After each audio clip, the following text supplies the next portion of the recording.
Bonjour, vous êtes bien sur la chaîne de Massimo Benedetto et les tarots.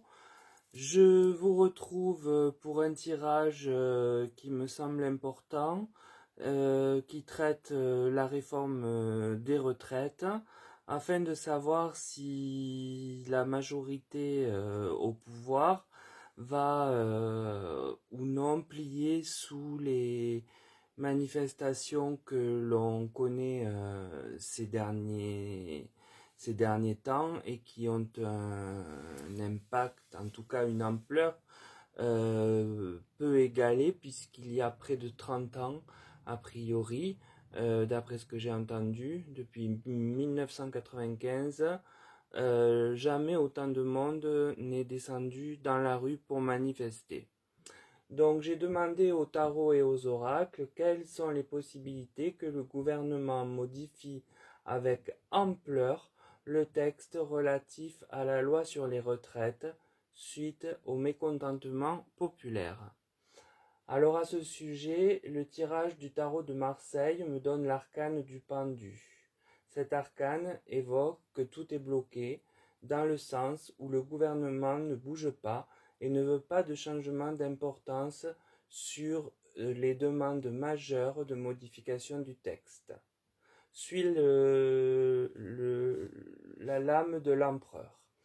Donc cette carte du tarot vient me parler du maintenant de la question et en dire que le président observe cela sans scier.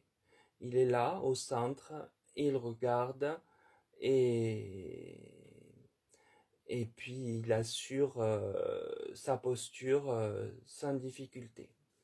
Et pour cause, l'arcane qui suit est celui de la force.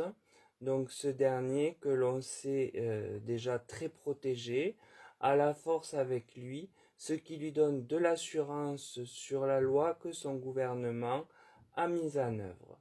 Ce tirage du tarot indique donc que toutes négociations ont été bloquées par le souhait du président quant au texte des retraites jusqu'à présent, car il a la force avec lui et se sent stable dans sa façon de procéder à l'endroit du peuple et de l'opposition. Alors l'oracle de la Triade, quant à lui, nous parle de silence.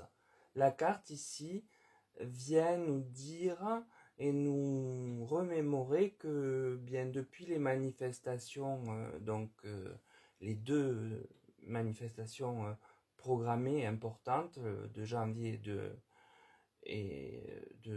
janvier, je crois, oui, c'est ça, de janvier, pardon. Le président est quand même assez absent et silencieux euh, quant au nombre, à l'ampleur, quasi inédite donc depuis 30 ans, qui se passe sous les fenêtres de l'Élysée et de Matignon. Donc la carte qui suit est l'erreur. Sous l'arcane qui représente ce président et le montre d'une stature tournée vers un cap initial incontestablement, la carte vient nous parler d'erreur. Puis j'ai le doute. Alors tout de même, du fait de l'ampleur de la contestation, même s'il l'évite, en ne se montrant pas, en n'en parlant pas, 30 ans sans connaître ça, lui induit un doute qui vient s'installer en sa personne quant à la gestion des futures crises. Donc les cartes de la triade nous disent que si le président est dans un certain silence du fait de l'importance du bruit de la rue, il est dans l'erreur. C'est bien la carte centrale, qui plus est, autour de laquelle tout est arrimé, aussi du fait que depuis tant d'années, aucune contestation n'a été si prégnante, il commence à douter et ne sait comment gérer la potentielle explosion sociale.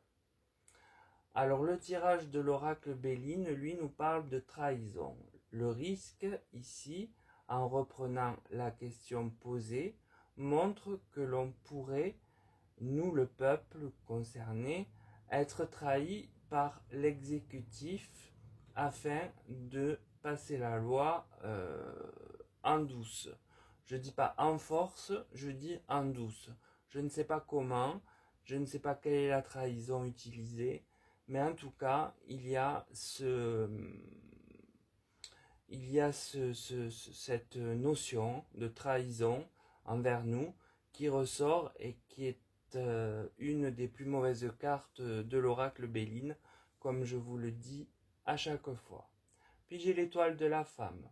Je pense là que cette carte montre probablement la première ministre, laquelle usera d'un certain talent pour arriver à ses fins et nous trahir. En effet, l'étoile de la femme est une carte positive, mais là, elle est positive pour elle. C'est-à-dire qu'elle réussira, ou du moins qu'elle réussirait, si vous préférez le prendre dans ce sens-là, à trouver un biais par lequel introduire ce qu'elle a décidé. Puis, j'ai la stérilité. Alors attention, ne perdons pas de vue la question. La question est de savoir quelle possibilité de modification d'ampleur sur le texte initial. Et au final, j'ai la stérilité. La carte indique bien là que rien ne va changer de cap quant au fait de modifier en profondeur le texte, puisque la réponse à la question, même si le gouvernement est dans l'erreur, eh bien, il restera stérile aux demandes et actions jusqu'à la passation du texte, même s'il cède sur certains détails pour éviter peut-être trop d'éclats. Alors les éclats, on pourra faire un tirage dessus. J'avais déjà vu qu'en février, ça continuerait de plus belle. Nous verrons parce qu'il y a quand même les vacances. Et c'est souvent un frein aux manifestations, sauf quand vraiment quelque chose est d'importance. Et là, je crois que dans le cœur des Français, c'est quelque chose qui compte énormément et surtout que la coupe est pleine, est vraiment pleine. Donc voilà pour ce tirage qui, j'espère, est limpide. Euh, voilà le message donc qui m'est donné à vous répercuter. Donc je ne vois pas de grosses modifications, simplement de petites miettes qu'on laisse aux chiens qui passent. Rien de plus, à mon sens. Donc il faudra sans doute voir l'ampleur des dégâts par la suite. Ce sera peut-être l'objet d'un tirage. N'hésitez pas à m'en faire commentaire sur mon mail. Plus que... Enfin, vous pouvez sous les questions, sous les commentaires, je veux dire. Mais si vraiment vous avez une idée, une envie et une question précise de tirage pour poursuivre ce tirage, sur mon mail c'est plus facile parce que je suis sûr de l'avoir, voilà, de pouvoir le lire. Voilà. Donc j'espère que ce tirage vous aura intéressé. Je vous invite, pour vous qui passez par là, à vous abonner. C'est gratuit. Et j'ai la chance d'avoir une communauté que je remercie de sa gentillesse et de sa modération. Et puis, eh bien, écoutez, comme à mon habitude, je vous souhaite un bon week-end et surtout prenez bien soin de vous. Et je vous dis à très bientôt avec peut-être des suggestions de votre part à traiter. À bientôt.